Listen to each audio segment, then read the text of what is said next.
Au nom du Père, du Fils et du Saint-Esprit, un seul Dieu. Amen. Dans l'évangile béni de ce dimanche, qui est le deuxième dimanche de Makot Beni Baba, le Seigneur, gloire à lui, a dit à Saint Pierre, ne crains point, ne crains point. Et le sujet aujourd'hui, par la grâce de Dieu, on va contempler 3 points à propos de la crainte ou la peur. Premièrement, la crainte et le péché. Deuxième point, la crainte et les saints. Troisième point, la crainte sacrée ou la crainte sainte. La sainte crainte. Premièrement, la crainte et le péché. En fait, Adam a commencé à connaître la crainte et la peur après avoir commis le péché. Qu'est-ce que ça veut dire? Ça veut dire qu'avant d'avoir commis le péché, Adam n'a pas connu la peur ou la crainte. Donc, la peur et la crainte sont des résultats directs du péché. Et le péché le plus célèbre comme cause de la peur, c'est bien sûr l'incroyance. L'incroyance. Ça veut dire le doute en ce que Dieu nous garde et nous préserve.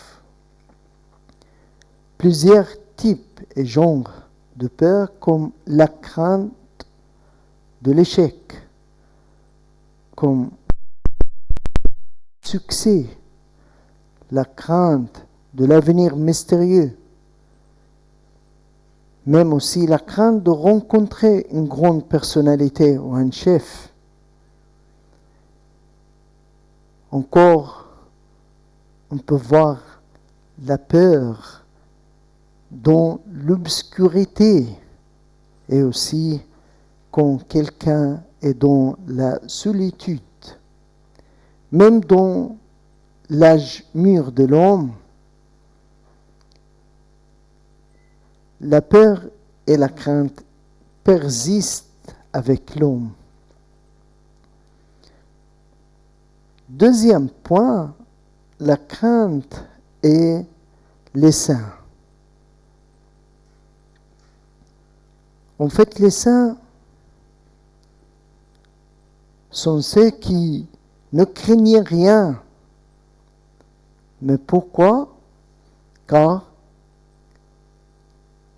ils croyaient et ils sentaient que Dieu était avec eux et que Dieu les protégeait.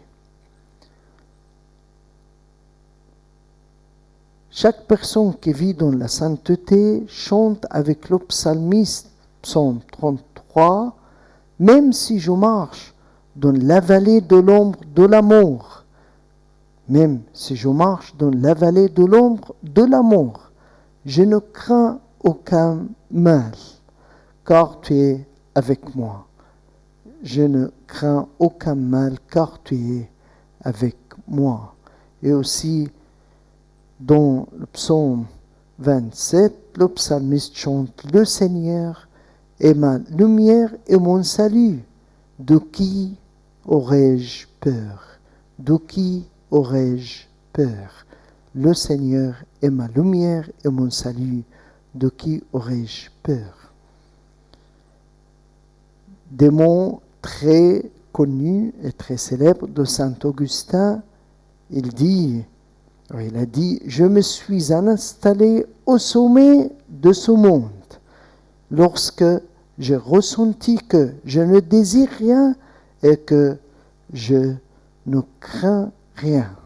Et que je ne crains rien. Je me suis installé au sommet de ce monde lorsque j'ai ressenti que je ne désire rien et que je ne crains rien. Troisième point, c'est la crainte sacrée.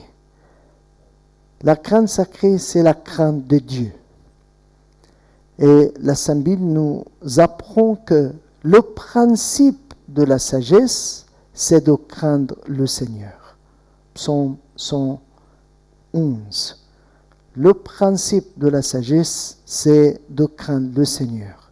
Et dans un autre lieu, la Sainte Bible nous dit que le commencement de la sagesse, c'est de craindre le Seigneur.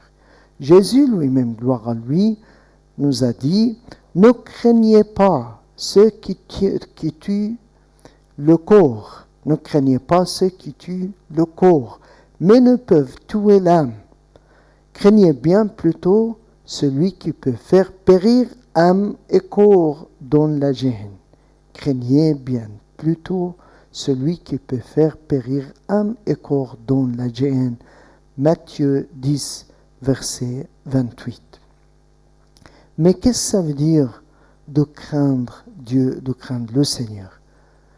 Bien sûr, ça ne veut pas dire qu'il faut être terrifié de Dieu, bien sûr que non, mais de respecter Dieu, de honorer Dieu, oui, et lui éprouver de la révérence et de l'appréhension. C'est ça, la crainte sacrée ou la sainte peur. La crainte de Dieu mène l'homme à étudier bien et à garder dans son cœur le commandement de Dieu. Et le commandement de Dieu nous guide à l'amour de Dieu. Ça veut dire que l'homme évolue jusqu'à atteindre l'amour de Dieu. Et comme ça, on commence toujours par et avec la crainte et la peur de Dieu pour finir par l'amour de Dieu et l'amour pour Dieu.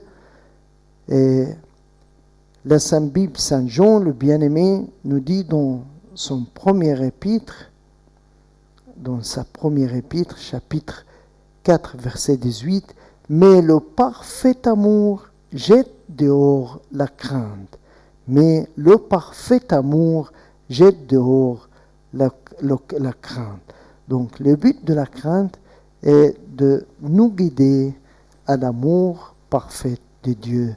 Et quand il y a l'amour parfait et le parfait amour jette dehors la crainte. Que le Seigneur vous bénisse tous, gloire à lui éternellement. Amen.